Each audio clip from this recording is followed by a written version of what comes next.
Hello, everyone, and welcome to the special edition of Radio Lynx. On today's segment, we have a very special guest, Fatma Al-Mahdi, head of Time in Qatar, the only office outside of the Netherlands. On today's segment, we will talk about Time in Qatar, and in particular, the upcoming middle school MUN that will be held virtually from the 26th to the 27th of March. So Ms. Fatma, to begin, could you please give us some insight into this year's conference? What makes it different, and what would be the theme? Hi, Dana. Thank you so much for having me on your radio show. And hello to Qatar-Finland schools. Hope you're all doing okay. Middle school model UN is just completely unique. We don't have anything like this in the entire region. We're the only middle school conference in the entire MENA region that is specifically dedicated to middle school. And we kind of love that. So we theme it around something called the Sustainable Development Goals, which are 17 global goals that every country in the world signed on to promise to achieve by 2030. Now, I don't know if you've noticed, but the world's kind of in a little bit of a mess these days. Did you notice something called a panoramic happening? Yeah. Yeah. So there's been some question as to how those promises can be kept and whose responsibility it is to keep them. And the Middle School Model UN Conference is kind of exploring where we've gone wrong as a planet and what we can do to make it better. So you spoke of the SDGs. Could you please tell us more about the SDGs that we will be tackling this year? So we're tackling 12 of the 17 SDGs. As a Muslim going into Ramadan next month, one of the most interesting ones for me is SDG 2, Zero Hunger, which is talking about how hunger affects your development, really, and how we can protect our food supplies. And of course, SDG 3, Good Health and Well-being. That's a really interesting SDG for us, because a lot of it is to do with mental health as well as physical health, which is so important, and how we can protect each other's mental health. Then there's SDG 8, decent work and economic growth. A lot of people have unfortunately lost their jobs in the last year due to COVID. And then SDG 10, reduced inequalities. That's a really interesting committee as well, because the richer seem to have gotten richer over the last decade, and the poor seem to have been dipping and getting even poorer. And then my favorites are the climate action ones. The Life Below Water and Life on Land, SDGs 14 and 15, talking about protecting our natural environment.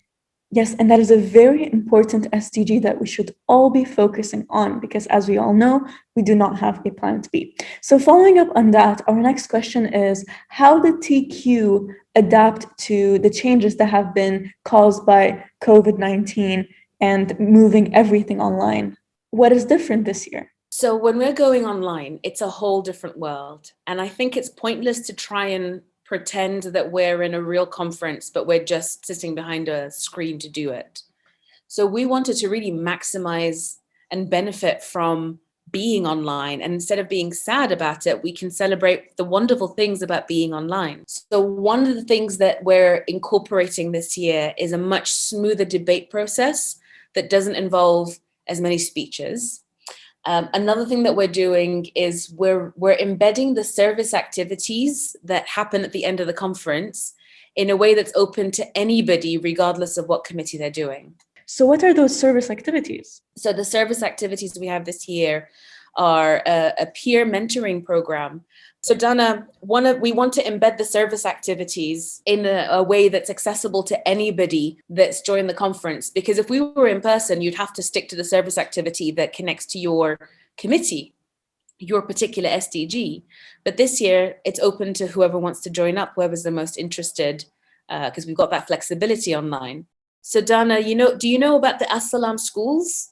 Yes, was it the schools that cater to children who have never attended schools before? Yes, here in Qatar. There's 4,500 children who have never gone to school here in Qatar, who are living in poverty, who may only have one meal a day, and it's a good day for them when they have 2 meals a day. So one of the service activities connecting to SDG 4 quality education is a peer mentoring program where we connect you to the students in Assalam schools for some peer mentoring. You spoke about all the wonderful opportunities that delegates have once they join MUN. However, could you please tell us what kind of benefits do we have as delegates and how does it impact us? Oh, that's the serious question. Because you're a very good reporter, Dana, mashallah. So when you join MUN, you end up getting exposure to ideas and a way of thinking and a way of being that is progressive. It's part of the future, not the past. Nobody tells you what to do as a MUN delegate. You are the captain of your own ship. You are the leader of your own brigade. You learn how to be persuasive. You learn how to arbitrate and mediate and debate. It's a really powerful program that teaches you how to be a learner of the future. Yeah, actually, I could definitely attest to that. I've been a delegate myself, and I absolutely love the experience. So finally, to conclude this wonderful interview, could you please tell us, where do you see Time in Qatar going? What's next for TQ? Any future plans? Another excellent question, mashallah. So, Daimian conferences for the last 53 years have very much focused on debate, which is as it should be. It's an academic program where you learn the theory and understand some information about the problems that this world is facing, how they're trying to deal with it, and what you can do to help. What Daimian Qatar wants to do is embed service within that. So as you see from the middle school, we've got all these service activities that show you how you can contribute to your community. There's a sense of disconnection from our communities. And that's not really healthy for us mentally, emotionally, or even physically. So one of the things that we want to do is to take it from debate to action. And you learn the theory behind why things are done the way they are, which is super important because you have to sharpen up your brain. But then we also ask you to put on your wellies, get out there and get mucky, really dig in and make a physical, tangible impact as well.